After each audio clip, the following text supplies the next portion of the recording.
رجب طیب Erdogan کا بڑا بیان سامنے آیا ہے اور رجب طیب اردغان نے یہ صاف کر دیا ہے کہ اگر جنگ کو مسلط کر دیا گیا تو اس کے سنگین نتائج برآمد ہوں گے۔ اور کل ایک عوامی اجتماع سے جب انہوں نے خطاب کیا تو انہوں نے صاف کیا کہ مغرب پھر سے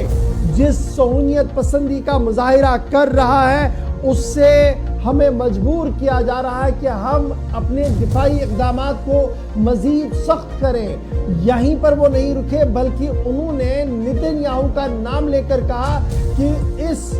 جنگ کے اندر جو اس وقت چھیڑی گئی ہے فلسطین اور اسرائیل کے بیچ میں، اس میں نیتن یاہو ایک وار کرمنل کے طور پر دکھائی دے رہے ہیں کیونکہ لگاتار ان کی کہنے پر یہ سب کچھ کیا جا رہا ہے۔ اسرائیل فلسطین کے معاملے پر ترکی کا بڑا بیان سامنے آیا ہے اور احتجاجاً اسرائیل نے اپنے تمام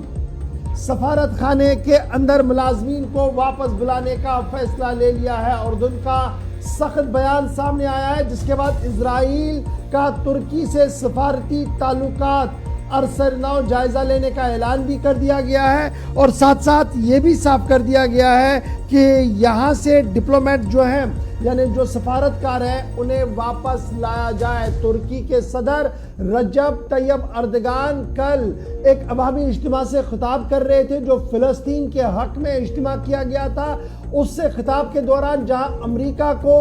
زبردست خری کھوٹی ان کی طرف سے سنائی گئی، وہیں پر یہ بھی صاف کر دیا گیا کہ اگر جنگ کو مسلط کر دیا گیا تو ترکی خاموش نہیں بیٹھے گا، وہ مسلمانوں کے دفاع کے لیے سامنے آئے گا۔ اور وہیں پر بنجمن نیتن یاہو کو نشانہ بناتے ہوئے صاف کر دیا کہ اسرائیلی پالیسی اینٹی مسلم ہے اور پوری دنیا کے لیے ایک بڑا خطرہ اور چیلنج اس وقت بنی ہوئی ہے اور وار کرمنل کے طور پر نیتن یاہو کے خلاف کارروائی ہونی چاہیے۔ یہ بات رجب طیب اردغان کی طرف سے کہی گئی جس کے رد عمل میں اسرائیل نے عرصہ نو اپنے سفارتی معاملات کو دیکھنے کی بات کہی ہے اور خبر یہ ہے کہ ترکی سے اسرائیلی سفارت خانے کے مندوبین کو واپس بلانے کا فیصلہ لے لیا گیا ہے۔ جی آصف، ترکی اور اسرائیل کے درمیان سفارتی سطح پر آپ دیکھیں گے تو ایک بڑا سیٹ بیک اب تک یہ دیکھا جا رہا اور 23 دنوں کے بعد بالآخر اگرچہ فیصلہ ہوا ہے کہ سفارتکاروں کو واپس بلایا جائے گا، لیکن ساتھ ساتھ یہ جو استنبول ترکی کے اندر ترکیہ کی جانب سے چونکہ احتجاجی ریلیوں کا اہتمام کیا جا رہا تھا تو وہاں پر سیدھے اور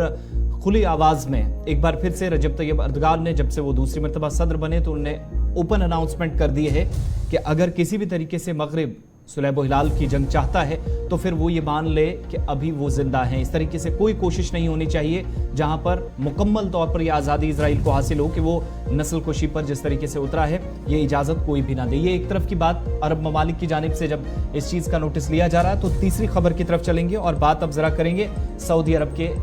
حوالے سے بھی، کیونکہ سعودی عرب بھی غزہ جنگ پر اب تک بیانات جاری کرتا رہا ہے، لیکن سب سے اہم چیز یہ ہے کہ عملی طور پر کیا اقدامات اٹھائے گئے یا نہیں۔ ان سب کے بیچ میں جب غزہ کے اندر چوتھا ہفتہ اس جنگ کو مکمل ہونے والا ہے تو ڈیفنس منسٹر جو وزیر دفاع ہیں سعودی عرب کے وہ واشنگٹن کے دورے پر نکل پڑے ہیں اور انہوں نے امریکہ کا رخ کیا ہے۔ دو چیزیں اس دورے سے صاف ہوئی ہیں، ایک تو انہوں نے یہ کہا کہ علاقائی جنگ جو اس وقت شروع ہوئی ہے یا 23-24 دن اس کو مکمل ہونے جا رہے ہیں جہاں پر اب تک لاکھوں لوگ اپنا گھر بار چھوڑ چکے ہیں، ہزاروں لوگوں کی جانیں جا چکی ہیں، اس کو فوری طور پر روکا جانا چاہیے اور امریکہ کو اس بات پر